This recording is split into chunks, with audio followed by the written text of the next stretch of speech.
Today I'm going to be sharing part 2 of a highlights video from the 25th Brigade's drone teams. In part 1 you saw the use of Baba Yaga, you saw the use of Mavic drops as well as FPVs, and in this video it's going to be much of the same.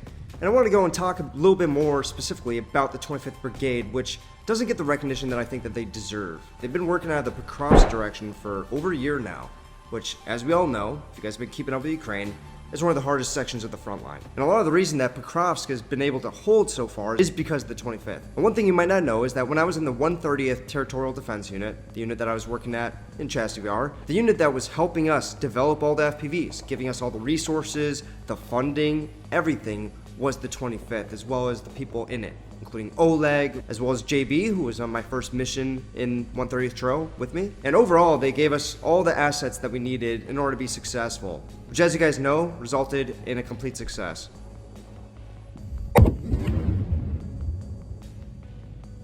So without a doubt, our partnership, if you want to call it that, has been extremely fruitful. We've been able to have a lot of success in the front line because of us working together. So they were able to help us with the funding, the training. I learned how to engineer and make these drones and develop them because of the 25th, as I said, and also involved in this cooperation. They gave me footage that I can then share to you guys today. So now I want to bring up some of the drones that you guys are viewing right now, as well as from part 1. So the first one is the Mavics, alright? They use a lot of Mavic droppers, which are typically Mavic 3s, which can hold 1 or 2 bombs, depending on how much payload you want and the distance you need to go. And then they also have FPVs, kamikaze drones, and they have bombing FPVs, which they have a lot of footage of, might get in the future, as well as Baba Yaga vampire drones. If you guys hear about vampire or Baba Yaga, they're one and the same. And as we all know, they're heavy bombers. They can carry up to 10 kilos, even more. And from part 1, you can remember how they were destroying multiple tanks of the Russian forces with these Baba Yaga drones. And one thing you might not know about Ukraine is that to be entrusted with millions of dollars of drone technology, no matter how much it's being produced or how much is out there available, it's difficult. In 130th TRO, it took us about 6 months in order to get funding from our unit for these drones because they didn't know if we were going to be successful. So the 25th was able to start us up, and then we were able to go and help some other teams. Doves of Freedom was a drone manufacturer. They give out a lot of bombing FPVs that we kind of started the production of at 130th TRO when we were trying to develop analog type bombing devices. And the 25th is using digital bombers. That's kind of the way that they've been doing it. They put amplifiers on it. That way they can get picture perfect video for when they're high up in the air and they need to be able to see the target. Kind of like this video right here, which is a Mavic. They're going to get that quality of video, whereas our analog bombers didn't have that. So there's a million different ways to make these drones, but having met some of the engineers of the 25th, they know what they're talking about. They develop their own ESCs, their stacks.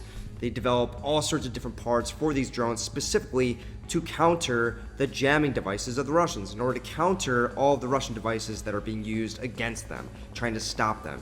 It's a constant game of cat and mouse. Every month you have to change the frequency. Every month you have to change the polarization. And, oh, I have to have a repeating device for this AO. Whereas in the other AO, I could just have a tripod with a receiver on top of it. There's so many things that go into play. And I've spoken about this many times before, but Ukraine needs to have self-dependency. They have to develop and have ingenuity, constant ingenuity, in order to maintain the defense of their nation, where the USA is dropping out or Europe is not being able to produce all the artillery that they need. They have to develop their own means of defense, and that is what they're taking very seriously the last year and a half. And it's because of units like the 25th that spread their knowledge, that help other units. They're not trying to hold it onto themselves. I remember being on calls constantly with some of their main engineers for 6 months. I would call them 3-4 hours a day, every single day, trying to get some advice on how to build these FPVs. Even simple stuff like trying to splice Ethernet cords and things that we just didn't know beforehand. Things that just aren't taught to everyday people, especially Alex and I, who are developing these FPVs from the ground up with no background or experience in any of this. Besides that, I do want to remind you that this footage comes from 2025 as well as late 2024. There's snow on the ground, alright? This is recent footage that they've entrusted me to go and share. And this should hold as a reminder that Ukraine is keeping up the defense of their nation. Even though all the politics of the world are changing, their morale, their decisive action in this war continues. They will continue to defend their country. And the 25th, in my opinion, is leading the charge when it comes to drone technology. In this video, you can see them dropping some VOGs where they have an arming device, which is a pin that hits the ground and explodes. Well, that pin is the same one that they gave us. They gift us those. They make it so that we can be effective on the battlefield. They gave us amazing bombs. I've been to their bomb factories. They're great. Those guys know what they're doing, and they produce thousands of them a month. Anybody in Ukraine will tell you your network, your communication with other units is how you get around. That is how you get logistics. That is how you find new technology, and you become more effective on the battlefield. So one thing we were able to provide them through Arnie, who has a connection with a shrapnel producer, is we were able to give them 50 kilos of shrapnel, factory-made shrapnel, so that way they can produce more bombs with more shrapnel. Now, I don't have any sponsorships for my videos, at least for now, so I do want to recommend to you guys that if you do want to see the uncensored versions of these videos, they are available for Tier 2 Plus members of my channel. I'm not trying to make my channel live leak, but I think it is important that we see the reality of this war. There's been a lot of trauma for people who are involved in this war being brought up the last month, especially with all the politics happening. And a large viewer base of my channel are Russians. So if you guys would like to see the true brutality of this war, I recommend that you give some of those videos a watch, but viewer discretion is advised, only 18 plus. Now looking at this video, you can see the same drone that I would use on the front line when I was a Mavic pilot, bombing, as well as recon, which is a Mavic 3T. It has a thermal camera as well as a daytime camera. That way you can detect movement at a very long distance, no matter the time of day. This is the drone that is used on the front line the most, not only for bombing, but as well as recon. When it comes to bombing with these Mavics, like the 25th Brigade is doing right now, I want to say that the bombing team that we have in 130 Tro is incredible. During our rotation to Chasivyar, that drone team ended up getting over 100 confirmed killed or wounded soldiers. But the reason that we were starting to develop FPV bombers is because they are a fifth of the price. These 3Ts can cost upwards of $5,000, whereas the FPV drones that we were making were just under about $500. It could be even less.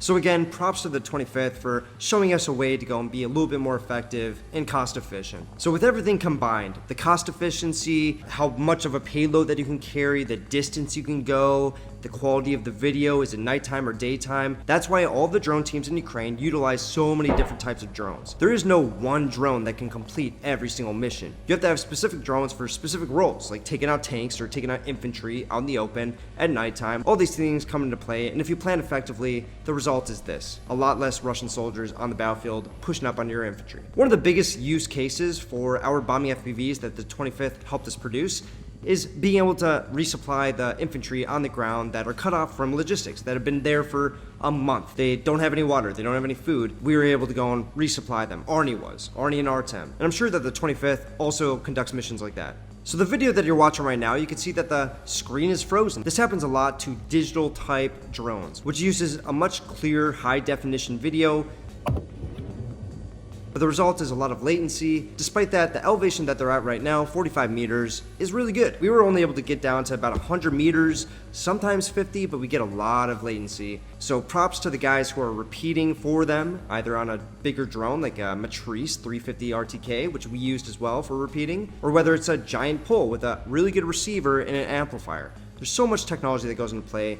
Too much to go and talk about right now, but I do want to mention that in order to be effective on the battlefield and eliminate these infantry, there is a lot of engineering and production in the back before going on this mission. Going on another tangent, seeing this footage unblurred, it's pretty traumatic. If you're not prepared to go and see this sort of thing, or if you don't have the conviction to defend Ukraine, seeing this footage could be pretty difficult to watch. But the drone pilots know that if they don't conduct this work, some guy in a trench is going to be repelling an assault, repelling grenades being thrown at their face. They have to complete this work, and for that reason, I respect drone pilots a ton for the work that they put into it, knowing the background, knowing how much that went into play just to develop one sort of FPV that was analog and it just had a little dropper on it. I know where everybody's heart is at, and I know how much work that goes into it. And that's something I want to mention here as we look at this really traumatic footage. These drone pilots are not crazy psychopaths. They're everyday people that have a job in the military in an active conflict. This is war. Before drones, footage like this never existed, but this has been the reality of war for centuries, for millennia. The cat is out of the bag. SD cards and drones exist, and in my opinion, if you can handle watching these videos, it can help you better understand war and why we need to do our best to stop it, but not stop it instantly. Not with a ceasefire that doesn't have any security guarantees. We have to think about the children, the 10-year-old kids in Ukraine right now that 10 years from now, if there's not a security guarantee after this conflict is over, we'll be going into the trenches and dying in the same way. So yeah. Thank you again for watching. I appreciate all of your attentiveness to the Ukraine conflict. And once again, big props to the 25th for letting me have this footage and share it on my channel. Really appreciate you guys, and I'll see you guys in the next one. Peace.